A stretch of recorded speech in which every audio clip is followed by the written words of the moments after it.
बारामती लोकसभेच्या निवडणुकीमध्ये एक मोठा ट्विस्ट पाहायला मिळतोय। शिंदे गटाचे पुरंदरमधले नेते विजय शिवतारे बारामतीची निवडणूक अपक्ष म्हणून लढवणार आहेत, तशी घोषणा त्यांनी आज सासवडमध्ये केली आहे। अजित पवार अत्यंत उर्मट आहेत, त्यांना धडा शिकवल्याशिवाय मी राहणार नाही असं शिवतारे यांनी म्हटलंय। सुप्रिया सुळे आणि सुनेत्रा पवार हे दोन्ही उमेदवार पवार कुटुंबातलेच आहेत। ही कुठली लोकशाही असा सवाल शिवतारेंनी उपस्थित केला। सासवडमध्ये आज त्यांनी त्यांच्या पदाधिकारी आणि कार्यकर्त्यांची बैठक घेतली। त्यामध्ये शिवतारेंनी निवडणूक लढवावी असा ठराव एकमताने मंजूर केलाय।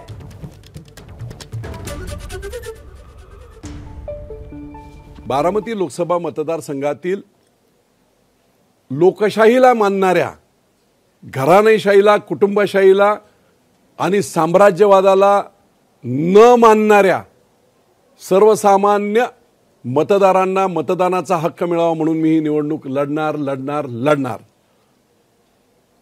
आणि म्हणून एका शब्दात ही लढाई अशी असेल, पवार वर्सेस बारामती लोकसभा मतदारसंघातील सर्वसामान्य माणूस।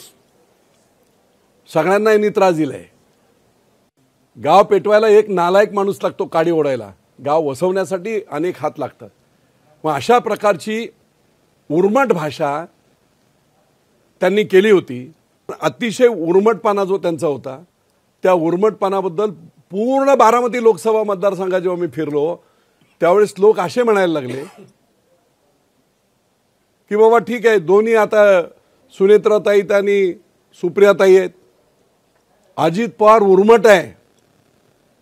मी दौंडमधल्या प्रतिक्रिया सांगतो, अजित पवार उर्मट आहेत आणि म्हणून आम्ही अजित पवारांना मतदान करणार नाही, त्याच्याऐवजी आम्ही सुप्रिया सुळेंना मतदान करू। एबीपी माझा, उघडा डोळे बघा नीट।